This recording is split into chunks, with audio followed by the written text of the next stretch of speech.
Well, we are going to start this session with Professor Irina Podgorny, who brings us a presentation in this workshop that also will contribute to this debate, Professor Helena Santos and Professor Armando Malheiro da Silva. So we are here in the Museum of Farmácia of Porto, and I will pass through the director, João Neto. Hello, João. Bom dia a todos. Quero agradecer a vossa presença aqui no Museu da Farmácia. Só podia ser no Museu da Farmácia com esta situação de pandemia. Este workshop de coleções só podia ser aqui. É realmente o local mais interessante que pode acontecer quando nós pensamos em pandemia, coleções e o próprio Arquivos. Portanto, quero agradecer muito à minha colega Maria da Luz e a toda a comissão organizadora, também à Universidade do Porto, e tenho a certeza que este workshop vai ser de mais-valia para todos nós. Só para aqui uma pequena chamada de atenção, que é um convite que eu vos faço a conhecer e a trabalhar com o Museu da Farmácia. O Museu da Farmácia é o único museu de história universal que existe no nosso país. Todas as culturas, todas as civilizações estão aqui presentes em peças originais. Nós não temos nenhuma reprodução e, como qualquer outro museu e qualquer outro arquivo e biblioteca, a nossa base é exatamente o conhecimento. E é esse conhecimento que nós queremos partilhar convosco presencialmente e excepcionalmente por meio digital. Irina, muito obrigado. Dear colleagues, thank you very much for being here. Just a quick words in English. You are most welcome to come and stay with us online, but special to stay with us and visit us here in the Pharmacy Museum. Our museum is a health and pharmacy museum, and we will welcome you all to share the knowledge of science, pharmacy, and medicines around the world. We have 17,000 items, all of them are originals. Every culture is represented in our collection, and we are very pleased to share this initiative with you and Universidade do Porto. Thank you all, and thank you to be with us. Muito obrigado. Bom dia a todos. Numa iniciativa de um workshop ao qual o Centro Interdisciplinar de Território, Espaço e Memória da Faculdade de Letras da Universidade do Porto, CITCEM, através também do seu grupo de Cultura Digital que eu represento, e estou também aqui a representar a coordenadora, a professora Amélia Polónia, que não pôde estar presente, se associou naturalmente a esta iniciativa, quer pela temática, que tem obviamente muito a ver com as linhas e com o trabalho de investigação da própria unidade, quer também porque a relação das unidades com a sociedade e com a comunidade é de facto uma das missões das unidades de investigação. Portanto, estamos aqui e espero que haja de facto uma participação no final, depois da apresentação da professora Irina Podgorny. In English, I say that it's a pleasure for us to be here. For us, I mean the unity of research of the Faculty of Art of University of Porto, CITCEM, as a center of research, interdisciplinary research about space, territory, and memory. It's for us a pleasure and a mission to participate in these initiatives that are about subjects that are very important for this research unity. Hello, good morning. I'm only going to speak in English, if you allow me, because we are in such a delay Thank you so much for waiting that side. I am Helena Santos from CITCEM. I'm very grateful to the Museum of Farmácia, to CITCEM also, but I would like also to thank APOM and Museus for having joined this session. So my role is only to present our guest. Thank you so much at the end, but it means at the top, for being here, sharing with us your really, really important experience in such important subjects. You all know the title, now in Portuguese and then in English, Arquivos, Museus e Coleções de Ciência, interseções da produção do conhecimento científico. So archives, museums, and science collections, intersections of scientific knowledge production. Just a short biography, and please correct me if I will be wrong. I'm going to read. Irina Podgorny is a historian of science and studied archaeology. She is permanent research scholar at CONICET and director of the Historical Archive of La Plata Museum, Argentina. Former research fellow at the Max Planck Institute for the History of Science between 2009 and 2010, and senior fellow at the IKKM in Weimar, 2013. She holds several visiting professorships in France and USA. Beyond a lot of projects that I really believe that you all know by now, but we will be happy to share them with you after this workshop, I would just highlight this very new project, which is starting now, which is a RISE project, CICOMOV, Science and Collections on the Move. It's a project that will start next year and will go until 2024. So this is a very short introduction. Thank you so much, you all. Thank you, Irina, and have a good session. Thank you. Thank you very much to everybody for inviting me to this wonderful venue and museum. I am very grateful to Maria da Luz Sampaio for inviting me and for organizing such a meeting, such a workshop. Professor Dr. João Neto from the Farmácia Museum, Professor Ana Cardoso de Matos at University of Évora, Professor Amelia, Helena from the University of Porto and CITCEM. They made possible this meeting. I am again very, very thankful to all of you. So first of all, I am a historian of science, I am a historian of museums, I am a historian of paleontology and bone collections. So my expertise is not especially in archives, but I am dealing in my everyday life and everyday work and everyday research with archives and the problems of the archives.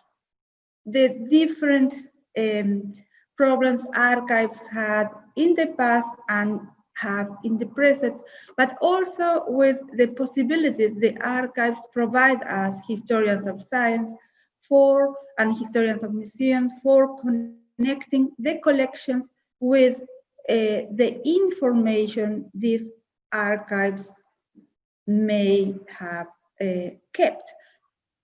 So I decided to talk about two projects, one from the past, one for the future, or a future project that are dealing or dealt with the museums and their archives, and how the space of the archive can help us in giving meaning and helping us in building new knowledge about the history of the museums, the history of science, and the history of people engaged with these spaces of knowledge production. So, first of all, I would like to say that from my own research, I don't like the definition of a museum as a permanent institution. I think that history shows us that, quite the contrary, museums were were exactly the opposites as of a permanent institutions. Museums were robbed, museums were destroyed, museums went lost. Museums can disappear, not only because of wars, not only because of fires, but also because of the death of the owner, or whatever conditions that made museums institutions that were very and are very subject to the conditions of the day and the situation of the day.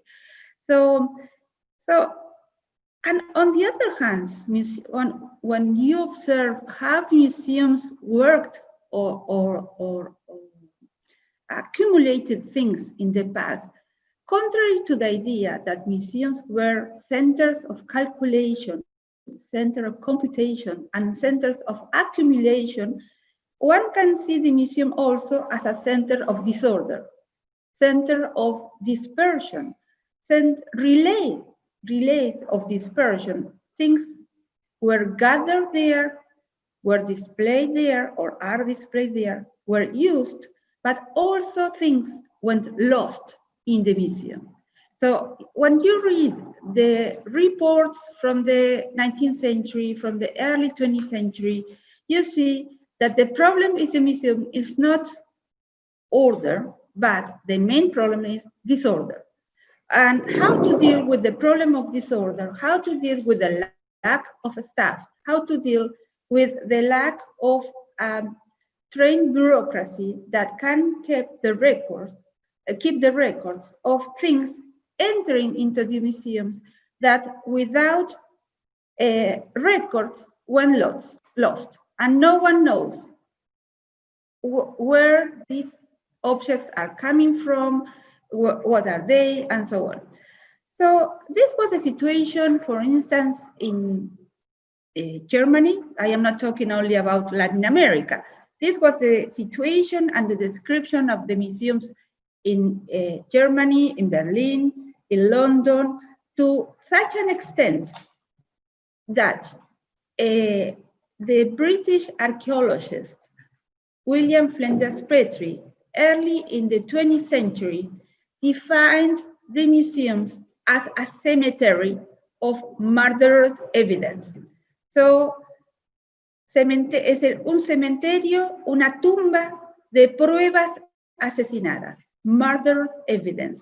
Things are or were being accumulated without precedence, without records, and in that sense, they were not useful for science or for knowledge production. They said museums are not an ornament. They are not a piece or a masterwork by an architect. Museums have a very important role, which is keeping the objects together with their records, with the paperwork. Things are nothing. So things cannot talk for themselves, but things and objects kept in the museums have to be accompanied by paperwork and paper records. And without that, things are nothing. And this is something said early in the 20th century that is talking, or it is a diagnosis about a situation. It is not just words. It is a description of what was going to happen, or what was happening in England. Petrie, in those days, proposed to keep the most beautiful connections in downtown London, but to move the real collections, the 95% of the objects kept by museums, out of London, where land was not so expensive, and big buildings could be built to keep in proper order what science needed to work on. So that meant to build repositories with the same shape as the barracks in a port, very simple, with no ornaments, just safe places with good lighting, good air, and good conditions for preservation.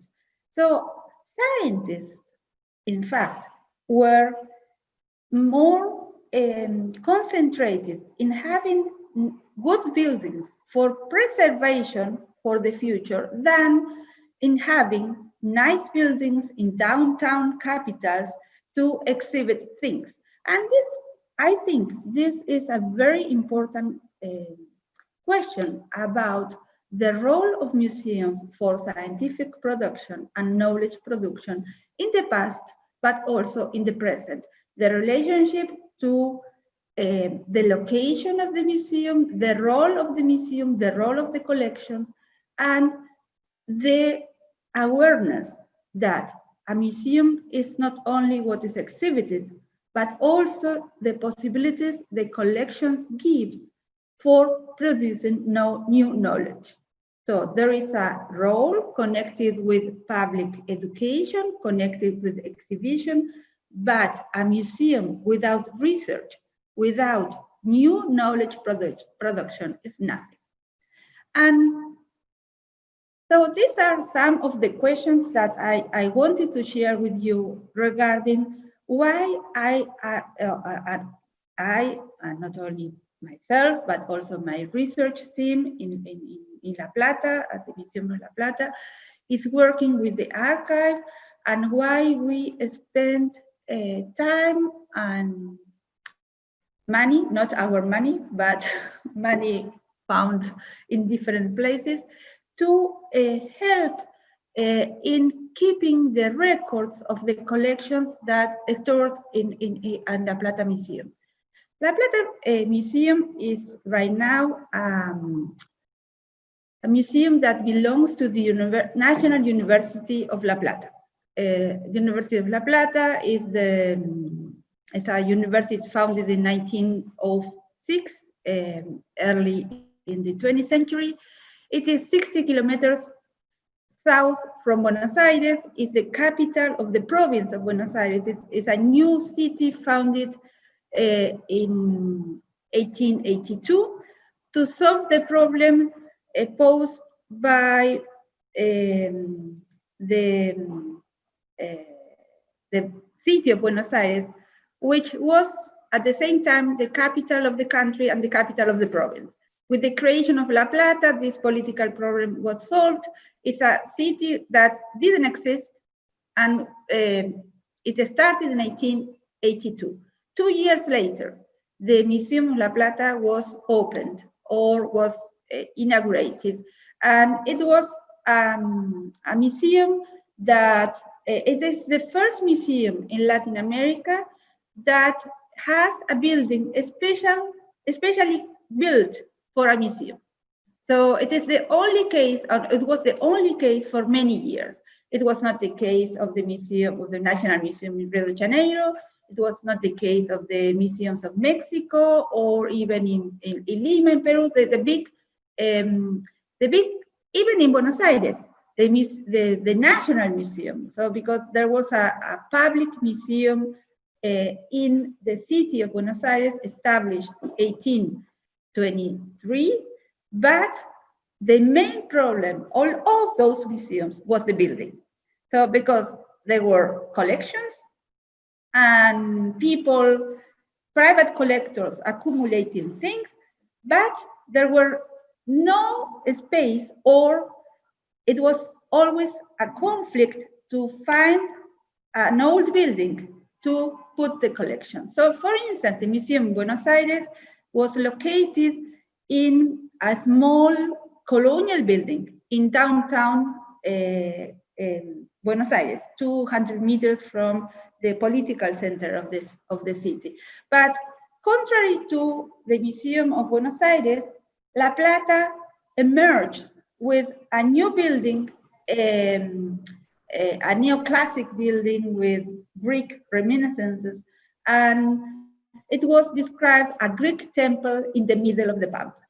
So because there was nothing, no trees, nothing, and there was a Greek temple, a bit empty still because the collection for such a big building had to be gathered, but there was this Greek temple in the middle of the Pampas. And the museum started gathering gathered the collections of the founder, but for the big galleries, it needed new objects. Among them, the big mammals from the deep time, from the Pampas, and the whales. And yesterday we visited the Biodiversity Museum here in Porto, and we saw the whale and the importance of the whale for natural history museums.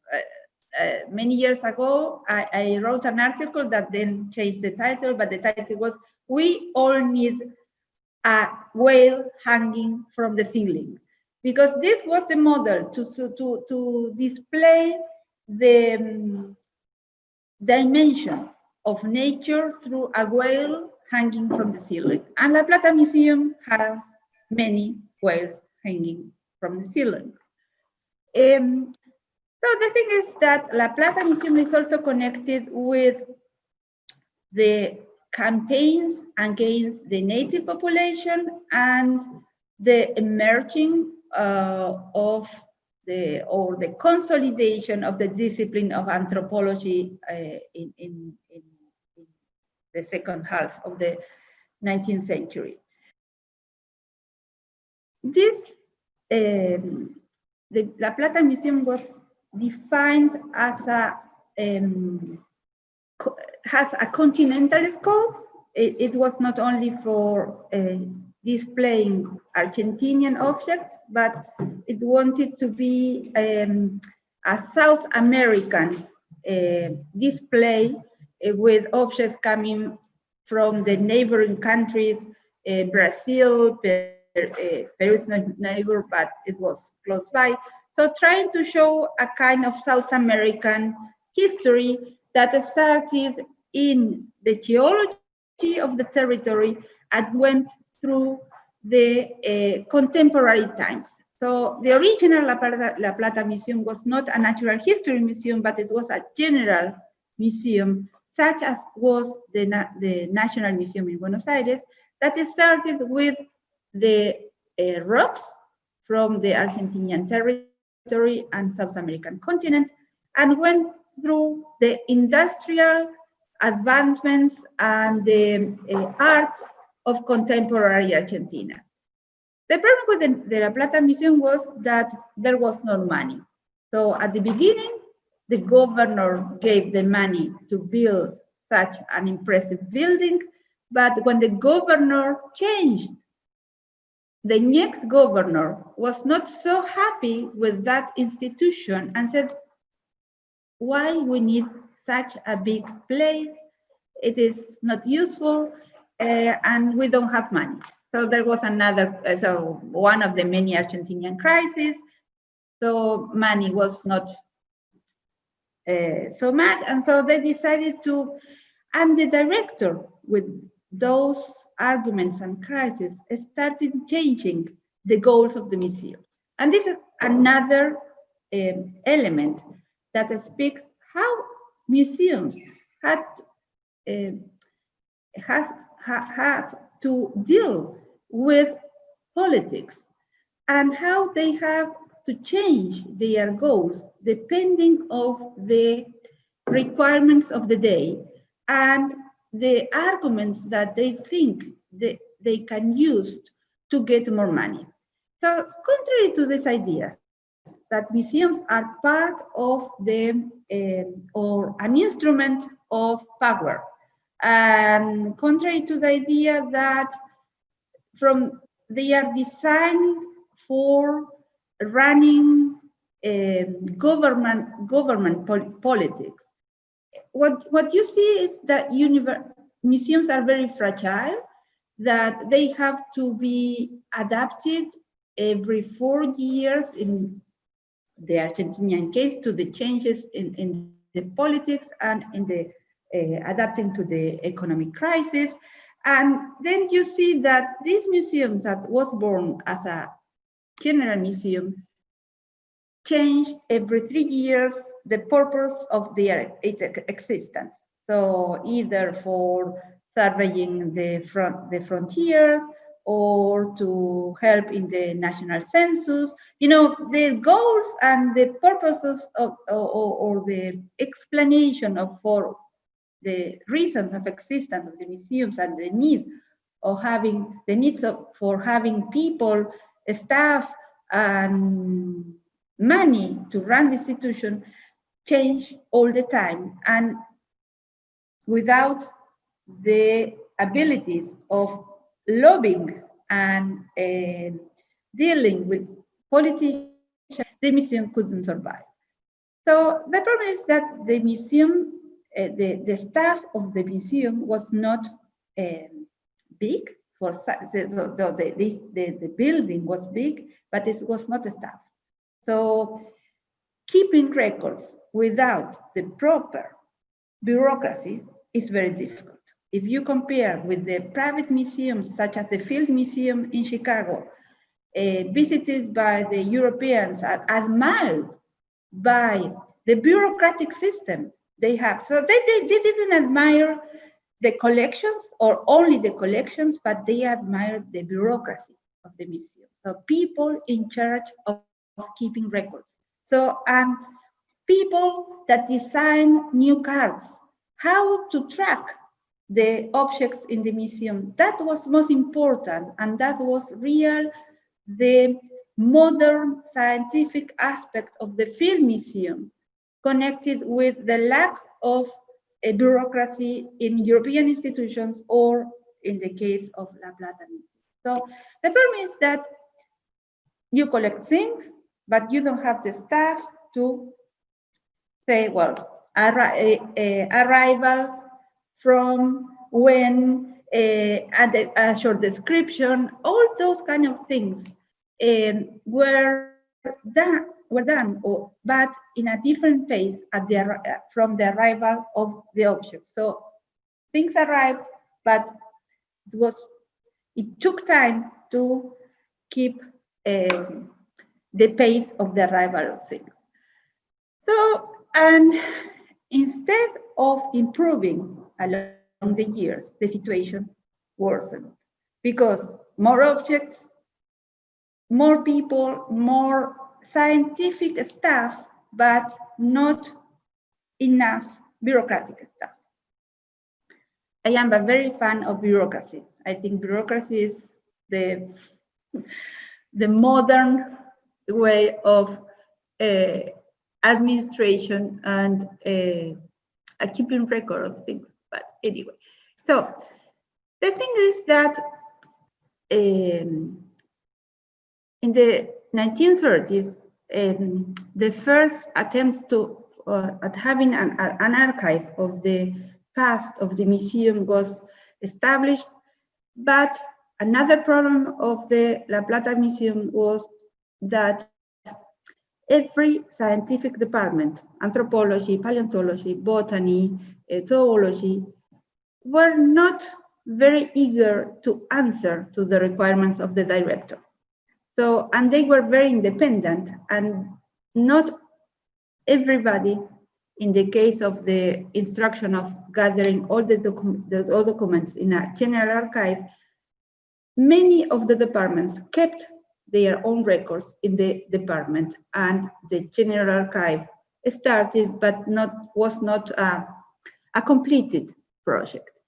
So in the 90s, when I started my PhD dissertation, I discovered that the old archive, started in the 30s, was kept in a lost room in La Plata Museum. And I started at the same time working on the information this archive provided to my subject of research, but also I said to myself, this archive has to be organized and has to be has to regain the status of a public archive. And when I did my postdoc in Argentina, we proposed to the directorship of the La Plata Museum to have a special place, and to, with an early career grant, we started organizing in the mid-90s the archive of the museum. The archive of the museum, which it was not very big, so it was it included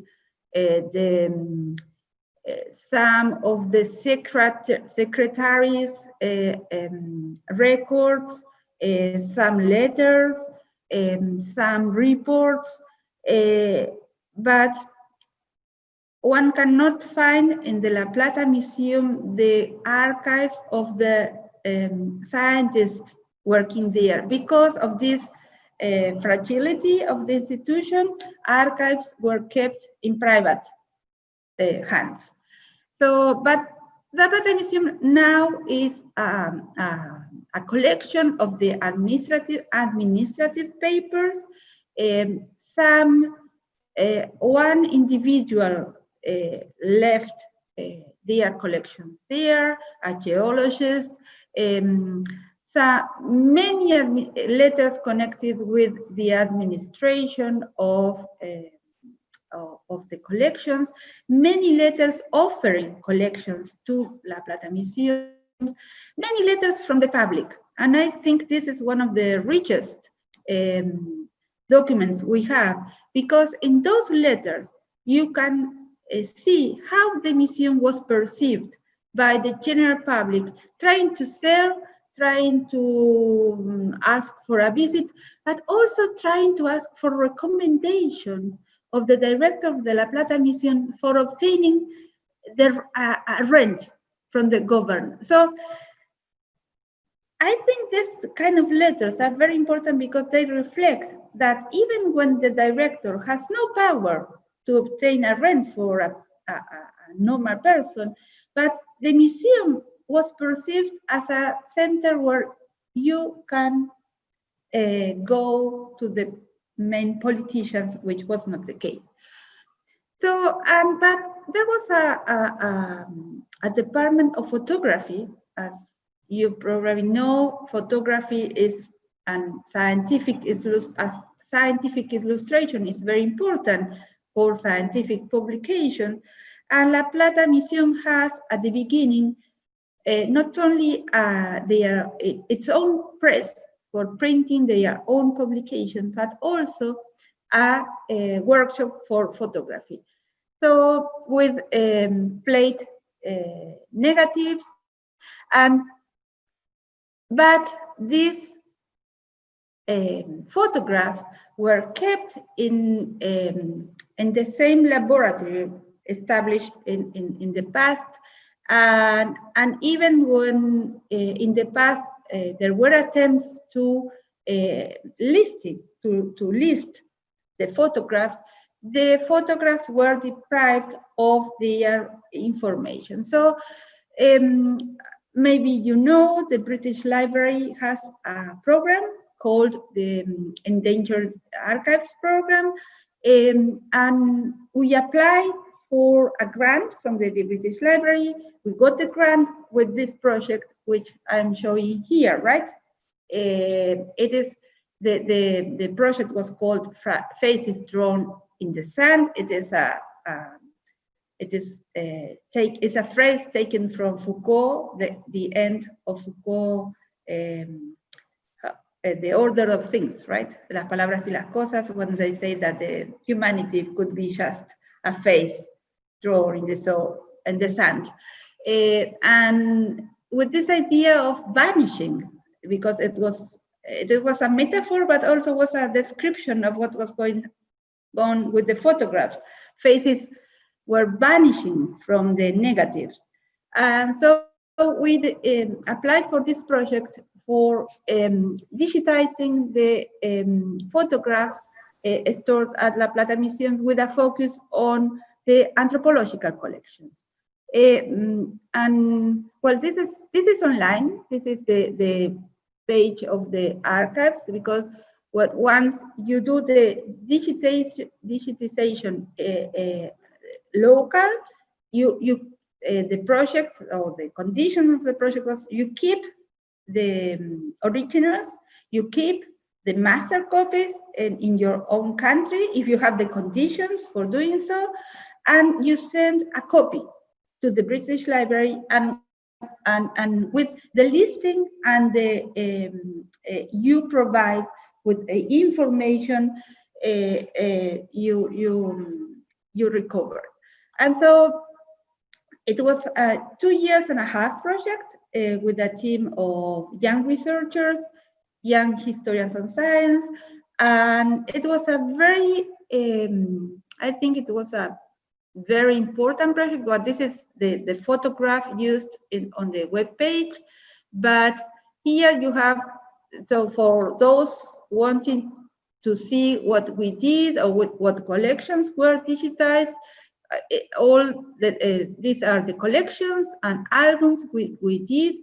Some of them were not photographs, but albums bought in Europe, or things that we didn't know. You know, this is something that is important. Once you start a project with such a dimension, people come to you with things that they have stored without to know what to do with that. And so I have this.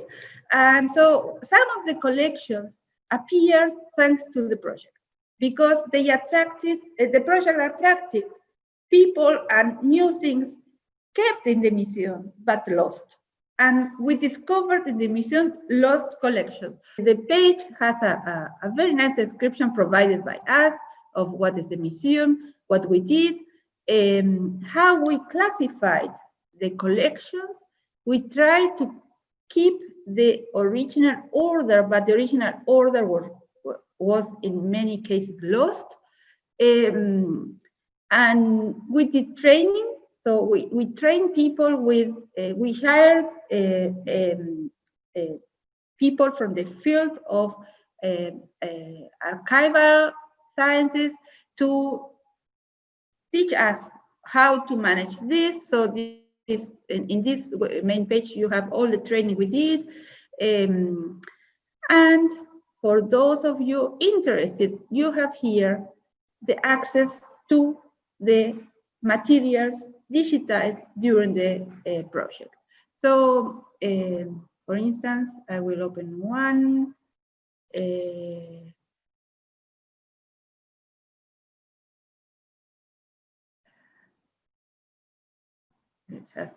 Just to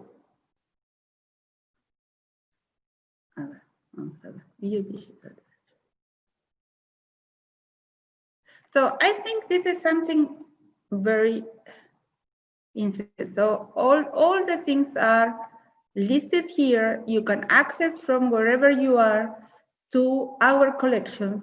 And this is very helpful because not always we have the resources to have such a site. And so this combination of international projects and our expertise with the archive resulted in this open access system.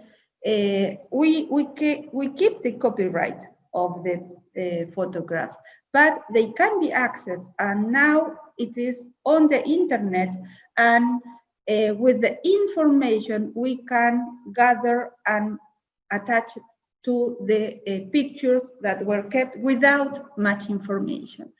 And I have a very special case with a collection of cards of visit, these small size format photographs that were given to us, found in a drawer in the Department of Anthropology of the museum.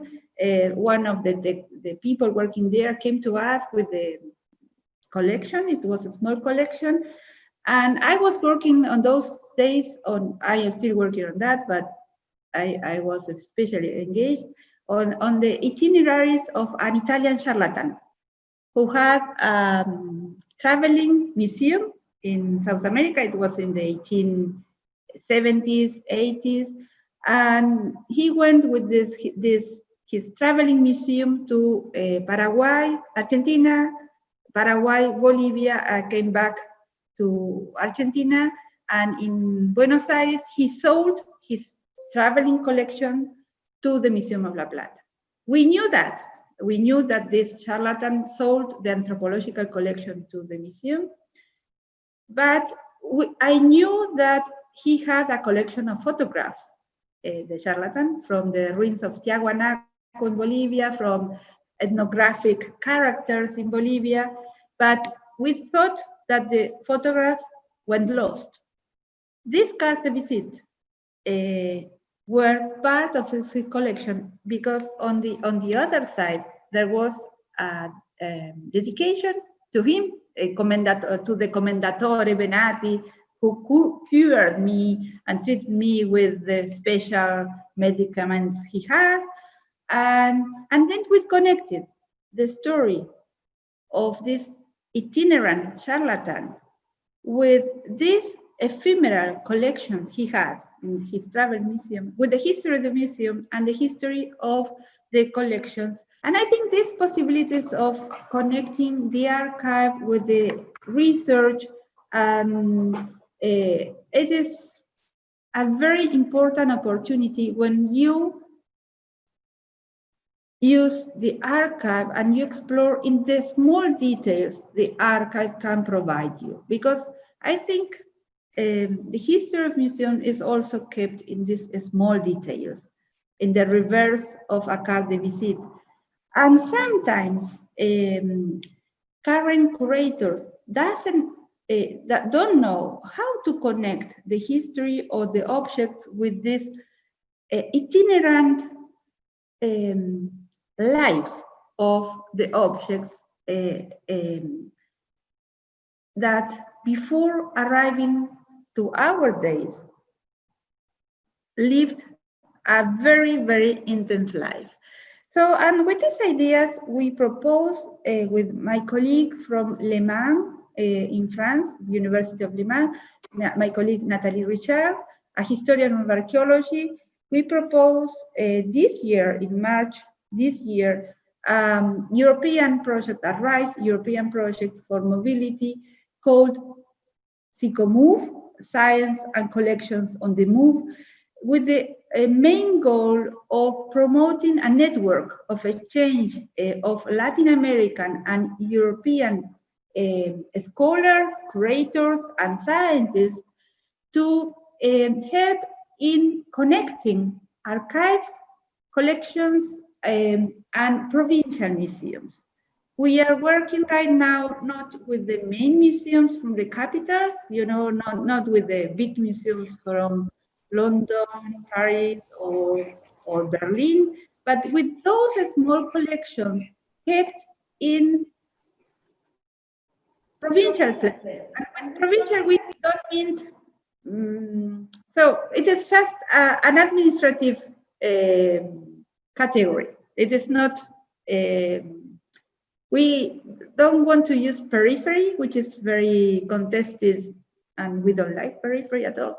So we decided to go for provincials as to use the administrative meaning. And these small museums spread all over the national territories which worked and still work as nodes or relay in a network of exchanges, and that connected geographies that you don't think they work or are connected, such as a small museum in Switzerland with a collector from the Chaco in Argentina. And we defined different strategies and assumptions to demonstrate how important is to see this mobility of people and objects along networks that you normally don't see because you are thinking in terms of centers of calculation, centers of computation, and the big cities of where those things happen. But you have the linguistic connections. You know, for instance, people talking English in the Argentinian Patagonia helped in the providing means of transportation for the North Americans or British explorers that came to Argentina, and they gave also the access to their ships that transported the gold from Patagonia to Punta Arenas in Chile and from there to London. So it was easier. If you look at those linguistic and cultural networks, it was easier to use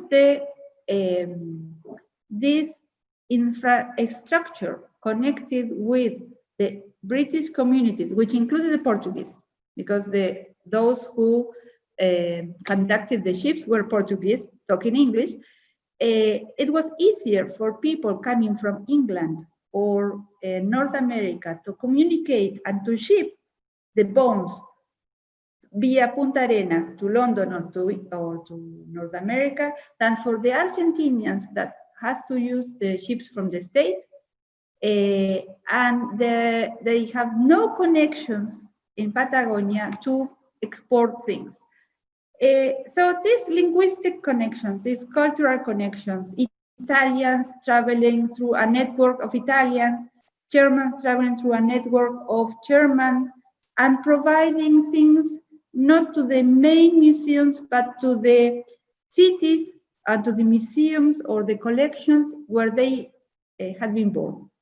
A small town in the middle of nowhere in South Dakota have an armadillo from the Pampas, because this man went to South America and shipped an armadillo to that place. And so how to connect, thanks to the objects, and how to connect the objects with archives, with letters, spread all over the world. So I think this network, we are a team of about 60 people from 9 countries and 2 continents. And I think this project needs that scale, because things, objects and papers are spread all over the world. And the kind of research we tend to do is very geographical based. So we tend to do a monograph on this particular museum from this particular place. It is not that provincial museums are not the topic of research of many people. They are, but in terms of a local history. And what are we trying to display as that everything was in a kind connected, and every small museum from the very remote place can be connected with an international or can be treated in an international scale. And for that, we need to cross languages, nations, and disciplines. This is the other problem, is that these local histories, normally you think it is just of interest of the local community. And we think that thanks to the archives, thanks to this mobility, we can prove how the world was connected and provide new information in a very comparative way in a different scale we tend to do. So, and with this, I think I finish. We are okay with the time. It was very interesting. I must underline that Irina is today with us because CITCEM from Faculdade de Letras do Porto and CIDEU from Universidade de Évora e o Master Erasmus Mundus TPTI has given together this possibility to Irina travel to Porto and to Irina talk to us about these questions. So I think, and when I look to the public that is today with us, I see many people from the Master Erasmus Mundus, TPI. I see people from Museus of Universidade de Évora, of course, and also from CITCEM, and also from several museums of Portugal. So, Irina, thank you very much. I must say that I have learned how to do this connection, geographic connection with the support of so many people, so many institutions.